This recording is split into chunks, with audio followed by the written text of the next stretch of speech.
Olá pessoal, eu quero falar nesse vídeo sobre o relatório de estágio, que é mais um dos elementos para o trabalho de conclusão de curso. Antes, porém, eu quero me apresentar. Eu sou o professor Zalmir Marques, venho fazendo uma série de vídeos falando de diversos assuntos relacionados a esse mundo acadêmico. O relatório de estágio, ele faz parte desse rol de instrumentos ou de elementos que os alunos têm a necessidade de realizar durante a execução do seu trabalho final. O que de fato é um relatório? É a prestação de contas de um aluno ao seu professor.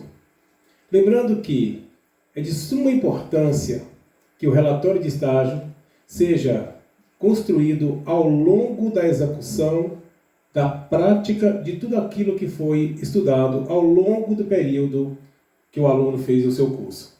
A quem se destina o relatório de estágio?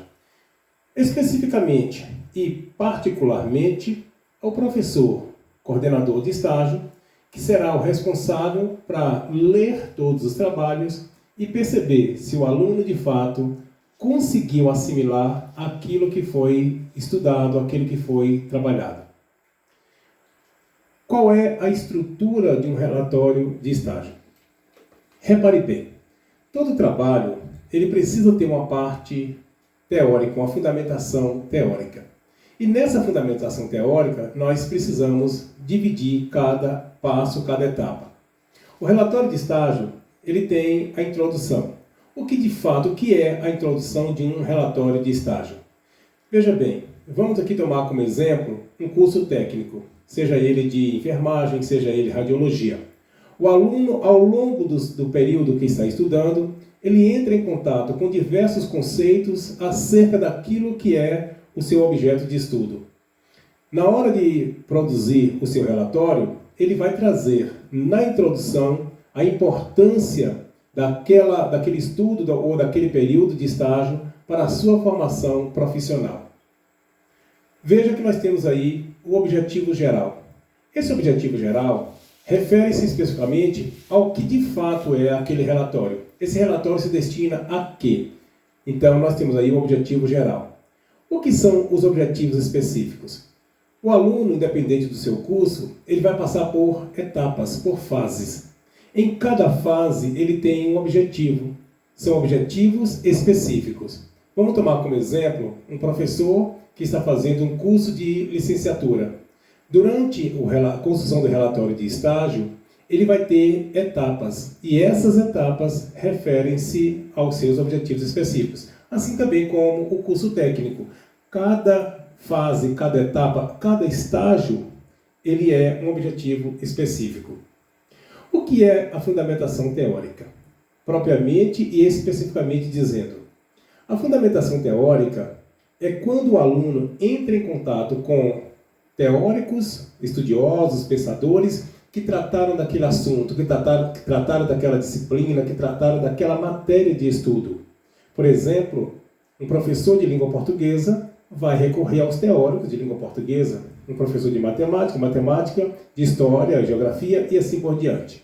Assim como também o aluno do curso técnico, enfermagem, vai entrar em contato com pessoas que escreveram sobre a enfermagem, sobre a importância e de como o curso técnico de enfermagem se processa na vida prática, assim como de radiologia e qualquer e demais cursos técnicos.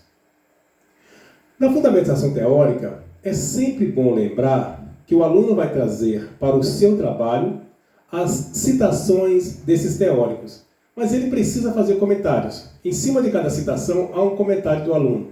Qual a importância daquela citação para o curso, para a formação dele, e aí entra tanto a formação profissional quanto a formação pessoal do aluno, que aí não tem como dissociar o que é a pessoa do que é o profissional. Nas considerações finais, o que significa considerações finais? É quando o aluno ele demonstra textualmente qual a importância daquele curso para a sua mudança, para a sua formação. Ele entrou na escola de que forma? Ele está saindo como? Esse curso fez que diferença na vida dele? Como ele via a enfermagem, como ele via a radiologia, como ele via o espaço da sala de aula no início da sua formação. Como ele vê hoje? Qual foi a transformação que esse curso causou na sua vida? Então, está aí nas considerações finais. Nós temos as referências. O que são as referências? Logicamente, todo estudo que é feito, ele precisa se reportar a alguém que disse aquilo primeiro, alguém que escreveu sobre aquilo. E quando nós vamos fazer um trabalho de conclusão de curso, nesse caso específico relatório, na fundamentação teórica, nós vamos trazer alguns teóricos que estudaram sobre, que leram, que falaram, que escreveram. E quando eu fizer o meu trabalho, eu tenho uma parte que eu vou dizer quem foi que me induziu a escrever aquilo, quem foi que me motivou, a palavra certa é essa, a escrever aquilo. E essas pessoas que me motivaram, essas pessoas que contribuíram para o meu trabalho, eles serão citados nas minhas referências. Nós temos, durante o relatório de estágio, e logicamente quem vai fazer esse trabalho é o coordenador de estágio, algumas fichas que são parte importante do relatório. Todo aluno que faz um curso técnico ou um curso de licenciatura, ele tem que passar pelo estágio. Durante a realização do estágio, ele vai preenchendo fichas. E é sempre bom lembrar que as fichas não podem ser preenchidas posteriormente. Ela tem que ser preenchida concomitante ao trabalho. Vamos tomar aqui um exemplo. O aluno que está no curso técnico de enfermagem, ele vai para um trabalho específico. Vamos colocar aqui um posto de saúde. Ao final da tarde, ele relata tudo o que foi trabalhado naquele dia. O aluno que vai para uma sala de aula, vamos pegar aqui um professor que está fazendo um curso de ciências. Ao final do dia letivo, em cima do seu planejamento, ele vai relatar na sua ficha tudo o que ele vivenciou. Veja que as fichas elas são compostas de termos técnicos, mas também de termos práticos. O que de fato aconteceu na sala? Você tinha feito o planejamento, você tinha pensado de uma maneira, mas durante o percurso ela pode ter acontecido de outra. E aí você vai trazer no seu relatório de estágio todos os itens que tem ali para serem preenchidos. Então a ficha é o momento em que o aluno relata a experiência vivida. É importante que essas experiências sejam retomadas para um planejamento posterior.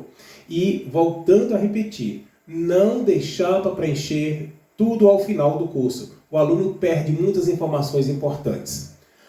E, quando a gente pergunta a quem se destina, logicamente, neste caso específico, aos alunos de cursos técnicos e também de graduação. É lógico que em muitos cursos de pós-graduação também nós temos esse relatório de estágio.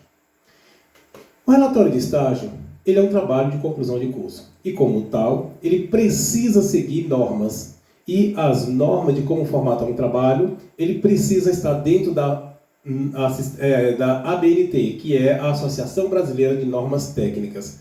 A ABNT, ela traz para nós, alunos acadêmicos, uma série de regras para que os trabalhos não venham de todas as maneiras, de todas as formas. E aqui, lógico, nós vamos trazer algumas das poucas, né? Nós temos aí infinidades de normas, mas aqui nós temos algumas que são importantes para esse momento, que são aquelas mais específicas. O tipo de papel é sempre uma folha A4. E por que a gente diz isso? Porque tem folha de papel de todo tamanho, mas existe um oficial que é A4. O aluno pode até achar bonito uma folha amarela, cor de rosa, verde, mas existe um oficial que é a branca. Para trabalhos acadêmicos, nós colocamos apenas folhas brancas. As fontes, que são o tipo de letra, é Times ou Arial. Times New Roman ou Arial. O tamanho do texto, 12. Nas citações com mais de 3 linhas, nas notas de rodapé, legendas e tabela, a fonte 10, admite-se também 11. As margens, à direita e inferior, são 2, à esquerda e superior, 3 centímetros. É uma formatação que já tem na régua do computador. E, logicamente, o aluno, em contato com a prática, ele vai entender isso de forma muito mais clara. Os parágrafos, nós temos os espaçamentos 1,5 e quando há uma citação, é espaço simples. Todo texto precisa ser justificado. O que significa isso? Existe alinhar à esquerda, alinhar à direita, centralizar e o justificado. Então, é o justificado. Quem vai fazer o trabalho precisa entrar em contato com essas informações para que o seu trabalho atenda a essas exigências da Associação Brasileira de Normas Técnicas, que é a ABNT. E, finalmente, eu gostaria de pedir aos alunos, aos ouvintes, às pessoas que nos seguem, para que entrem em contato conosco. Nós temos aí as redes sociais em que os nossos vídeos serão disponibilizados e, caso haja necessidade, pode fazer sua pergunta, pode entrar em contato que nós teremos o maior prazer em respondê-lo. Uma novidade é o nosso canal no YouTube. Eu peço a todos os interessados que se inscrevam, acione o sininho para que você receba os nossos próximos vídeos. Eu peço a colaboração de vocês para que nós possamos fortalecer cada vez mais o nosso trabalho. Muito obrigado, um grande abraço.